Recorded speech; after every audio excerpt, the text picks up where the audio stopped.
ও বন্ধু তুমি শুনতে কি পাও এ গান আমার, এই গান আমার।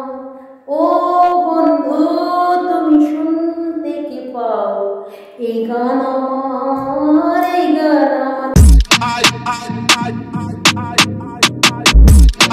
Was made for entertainment purpose only. It doesn't mean to hurt any. And don't take it seriously. কি বন্ধুরা, তোমরা ভাবছো এইরকম একটা সিজনে, এইরকম একটা মৌসুমে আমি এই গান গাইছি? হ্যাঁ গো হ্যাঁ, তোমরা একটু দেখে এসো, যাও চারিদিকটা একটু নজর রাখো। ও মা, আমাদের ফাঁসানি গো ফাঁসানি। আচ্ছা হ্যাঁ রে ফাঁসানি, আর কত?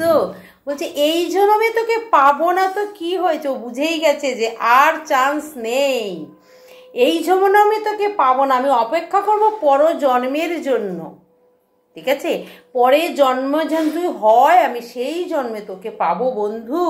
তাই বলছে ও বন্ধু তুমি শুনতে কি পাও, তোমার জন্য আমার কি দুঃখ। আচ্ছা বন্ধুরা, একটা কথা তোমাদের কি মনে আছে, রিমি যখন গেছিল সদ্য যখন ঢুকলো, তখন থেকে দুজনের মধ্যে কিরকম স্যাড সব স্টোরি ভিডিও, স্টোরি না এগুলোকে কী বলে, রিলস শর্ট, হ্যাঁ কীরকম দিচ্ছিল।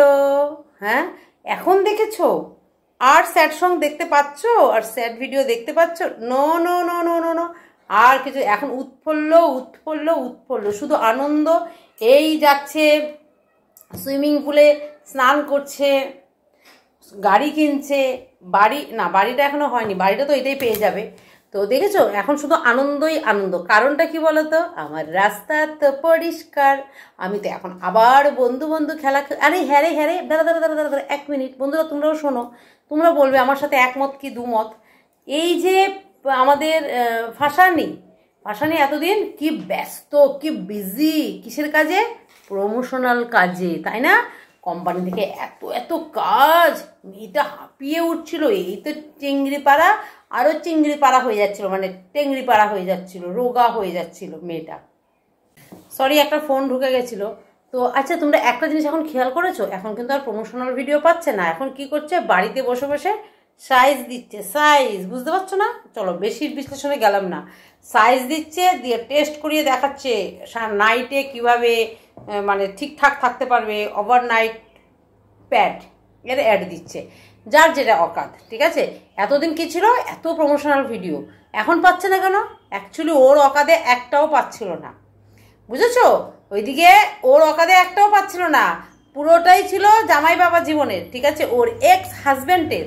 ঠিক আছে, পুরোটাই ছিল ওর এক্স হাজব্যান্ড, আর ওর এক্স হাজব্যান্ড ওকে ইউজ করার জন্য, নট প্রমোশনাল শেয়ার করার জন্য, বেড শেয়ার করার জন্য। কালকে যেমন রিমি বললো যে কন্ডম পাওয়া গেছে, কেন পাওয়া গেছে? এখানে তো পরিষ্কার সেফ খেলেছে, তারপরেও এতটা ওরা মানে মানে কি বলবো, এতটা ডেসপারেট আর এতটা পাগলা শরীরের চাহিদা মেটানোর জন্য। কখনো সময় হয়তো ওই ছাড়া হয়ে গেছে, যার জন্য কিন্তু প্রেগনেন্টও মেয়েটা আবারও হয়ে গেছিলো। তারপরে ওই ছেলেটার জন্য কি করে পাগল হয়ে যায় বলো তো, কি করে হয়ে যায়? আমরা শুনেছি যে ও হাসপাতালে, সেটা ভুলও হতে পারে, সেটা ভুলও হতে পারে, কিন্তু আমরা শুনেছি যে ও আবারও নাকি এরকম হয়েছিল, ইয়ে করে এসছে। এবার ভুল হতে পারে, আমি বলছি না যে পুরোটা সঠিক, কিন্তু যেটা রটে কিন্তু সেটা পরে কিন্তু প্রমাণিত হয়। তো হ্যাঁ রে, গেলি না মাম্মামকে দেখতে? মাম্মাম তোর প্রিয় মাম্মামকে তো দেখতে যেতে পারতিস। মাম্মাম তো ফিনাইল খেয়ে ওখানে দেখ নার্সদের সাথেও ঝগড়া করছে। বন্ধুরা কি বলবো, সিস্টাররা নার্সরা যখন এসে বলছে বিস্কুট খান, বলে না আমি খাবো না, ভেবেছো এটা আমার রিমি, আমার ঘরের বউ, আমি যেভাবে শাসাবো সেইভাবেই চলবে। যখন বলছে কি খাবেন না, যখন ফিনাইল খেতে গেছিলেন তখন মনে ছিল না, ফিনাইলটা যখন খেয়েছিল, ওরা তো পুরো একদম দেয় আচ্ছা করে, ওরা তো দেখবে না যেটা আমার বড় ইউটিউবারের মা, ওরা একদম দেবে একদম চাচা ছোলা করে, বুঝেছো? ছেলে সেটা দেখলো, ও মা আমার মাঝে এত মুখোড়া, আমার মাঝে এত সভ্য ভদ্র, আমার মার মুখ দিয়ে যে একদম সাত চড়েও রা কাটে না, তো সবাই তো পাবলিক এটা জেনে যাবে, বাবা চলো লাইফটাকে প্রাইভেট করে দিল। দে লাইফটাকে ওপেন রাখ, সাহস থাকে তো লাইফটাকে ওপেন রাখ, দেখা আমাদের। হ্যাঁ সেটা তো হিম্মত নেই, সেটার ক্ষমতা নেই। এখন হেদিয়ে মোটা মেয়েটার, আমি শুধু ফাঁসানির কথা বলবো, আজকের এই ভিডিওটা শুধু ফাঁসানির জন্য।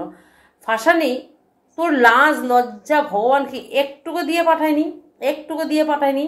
যখন তোকে মানে বাড়ি থেকে পাঠিয়ে দিল অন্যের বাচ্চা পেটে দিয়ে, এই কদিন আগে হাবলি ডাবলির লাইভে গিয়ে তোকে পুরো ভরা মার্কেটে, ভরা সোশ্যাল মিডিয়াতে পুরো একদম নগ্ন করে ছেড়ে দিল, অন্যের লোকের বাচ্চা পেটে নিয়ে তুই ওর কাছে এসছিলিস, আরও কত নোংরা নোংরা কথা তোকে বলেছে। কত জনের সাথে তোর ফিজিক্যাল রিলেশন হয়েছে, কত জনের সাথে তুই শুয়েছিস, কতজন তোকে উপভোগ করেছে, তারপরে ওর সাথে তোর সম্পর্ক থাকাকালীন তুই কত জনের সাথে মানে ইনক্লুড হয়েছিস, কত জনের সাথে ক্লোজ হয়েছিস, হ্যাঁ, সমস্তটা কিন্তু ও পুরো একদম সোশ্যাল মিডিয়া। আমাদের শুনে খারাপ লাগছিল তখন যে কি করে যে মেয়েটা বর্তমানেও এদের বাড়িতে আসা যাওয়া করছে, সেই মেয়েটাকে কিভাবে এভাবে ভরা মার্কেটে, সেটা পার্সোনালিও বলা যেত, ভরা মার্কেটে কি করে মেয়েটাকে এইভাবে হ্যারাসমেন্ট করলো, এইভাবে মেয়েটার সম্মান নষ্ট করলো, মেয়েটা মুখ দেখা কি করে। ও বাবা, ওদিকে এসব তো কোনো ব্যাপারই নেই, আবারও সেই ছেলেটার জন্যই আজকে এরা সংসার করছে, সেই সংসারটা তুই হতে দিচ্ছিস না। দূর থেকে কলকাঠি নাড়িয়ে মেয়েটার সংসারটা তুই নষ্ট করতে চাইছিস। নে এবার অপেক্ষা কর, কালকের দিন মঙ্গলবারের জন্য অপেক্ষা কর, দেখ আগে আগে হতা হয় কিয়া, মঙ্গলবারের অপেক্ষা কর। চ্যানেলগুলো তো উঠছেই, শুনেই নিয়েছে তোমরা, দিদি বলেই দিয়েছে 4টে চ্যানেল উঠবে কালকে, ঠিক আছে। এদিকে জামাই বাবা জীবনের 2টো চ্যানেল, মায়ের একটা চ্যানেল 3টে, এদিকে ফাঁসানি 4টে, আর একটা হলো কি আমাদের মরকট, বুঝতে পারছো কার কথা বলছি, মরকটের চ্যানেলটা। কারণ ও হলো মেন ইন্ধনটা যোগাচ্ছে, হ্যাঁ, ওই যে বলে না নিজের নাক কেটে অপরের যাত্রা ভঙ্গ করা, ও ঠিক সেই জিনিসটাই করছে। নে যেমনি ঢুকলি অপকর্মটা করলি, তার ভোগান্তি তো পেতেই হবে। তো বন্ধুরা, আমার কথা হলো এদের দেখো, আজকে ফাঁসানির কথা বলি, ফাঁসানি এসে খুব বড় বড় ডায়লগ দিচ্ছে, মায়ের বয়সে একজন মহিলাকে তুই তুকারি করে ডাকছে। আজকে এদের মধ্যে আমি তো বলবো এদের বাবা মা, প্রত্যেকটা ফ্যামিলি, 3টে ফ্যামিলির বাবা মা হলো গিয়ে দায়ী। কারণ এদেরকে ছোটোবেলা থেকেই শিখিয়ে দিয়েছে পয়সা ইনকামের একটা রাস্তা, ছোটোবেলা থেকে না পড়াশোনা শিখিয়েছে সুস্থভাবে। ফাঁসানি যাও গ্র্যাজুয়েশন কমপ্লিট করেছে, কিন্তু ও কিন্তু মনে প্রাণে টিকটক, আজকে থেকে নয়, টিকটক 3-4 বছর 5 বছর আগে, আরও আগে থেকে টিকটক, ওই টিকটকে ইনভলভ হয়ে হয়ে হয়ে হয়ে ওরা ছোটোবেলা থেকে ওর টিউশনই করতো। এই যে একটা কাঁচা টাকার নেশা, ওই যে নেশাটা ওরা ছোটোবেলা থেকে আর কিছু শিখুক না ঠিকুক, কীভাবে টাকা ইনকাম করতে হবে এই জিনিসটা ওরা শিখে নিয়েছে। আর টাকায় ওদেরকে ভাবছে যে অল্প বয়সে পাকলে বাল, তার দুঃখ চিরকাল, এটা কিন্তু পুরো বাস্তব ঘটনা। আর ওই ছোটোবেলা থেকে ওরা টাকার নেশাটা হয়ে গেছে, টাকাটা হাতে পেয়ে গিয়ে আজকে কিন্তু ওদের এই অবস্থা। দেখছে যে খাটতে হয় না, যদি খেটে টাকাটা ইনকাম করতো, আজকে একটা অফিসে কাজ করতো, একটা প্রাইভেট কোম্পানিতে জব করতো, কোনো মার্কেটে কাজ করতো, পড়াশোনা করতে করতে। যেমনি আমার ছেলে কিন্তু কাজ করে, আমার ছেলে উচ্চ মাধ্যমিক দেওয়ার পর থেকে কিন্তু ও কাজ করছে, কলেজে ফার্স্ট ইয়ার থেকে ও কাজ করে, তার আগে থেকে আমি দিইনি। আমি দেখলাম যে দেখো এখন দিনকালের যা পরিস্থিতি, সরকারি চাকরির অবস্থা খুব খারাপ, কারণ খুব হাইফাই মানে আমার ছেলে যে পড়াশোনায় তাই নয়, সেটা সরকারি চাকরি নেই বলে, চাকরি আছে কিন্তু সেরকম যোগ্যতা অনুযায়ী ছেলে মেয়ে নেই, এটা কিন্তু বাস্তব ঘটনা। তো সেই জায়গায় আমার ছেলে খুব যে একদম ব্রিলিয়ান্ট স্টুডেন্ট তা নয়। আমি দেখলাম চলো ভাই, বোঝো মার্কেটটাকে, বোঝো চারিদিকটাকে, বোঝো কিভাবে তোমাকে লড়ে তোমার জায়গাটাকে শক্ত করতে হবে। ও উচ্চ মাধ্যমিক দেওয়ার কিছুদিন পরেই বললো মা আমি কিছু একটা টুকটাক করি, আমার নিজের হাত খরচাটা অ্যাটলিস্ট আমি চালাই। আমি যে ভালো কথা, যখন চাইছে প্রথমেই যদি ওকে আমি ঠুকে দিই, প্রথমেই যদি আমাকে বসিয়ে দিই, প্রথমেই যদি আমাকে বাধা দিই, তাহলে কিন্তু এটা ওর ক্ষতি হয়ে যেতে পারে। আমি যে চলো করো, কিন্তু পড়াশোনার টাইমটা ঠিক মেনটেন রাখে, আদার্স সমস্ত সব মেনটেন রেখে, দরকার হলে তুমি 2 ঘন্টা 1 ঘন্টা পার্ট টাইম হিসেবে কিছু করো। কিন্তু ও সেটাই করলো, হ্যাঁ, করে ওর নিজের হাত খরচা, গাড়ি কিনে দিয়েছিলাম, গাড়ির তেলও তো একটা লাগে, ওর কলেজের খরচা আমি একটা টাকাও দিইনি, 3 বছরের কলেজের খরচা আমার কাছ থেকে নেয়নি।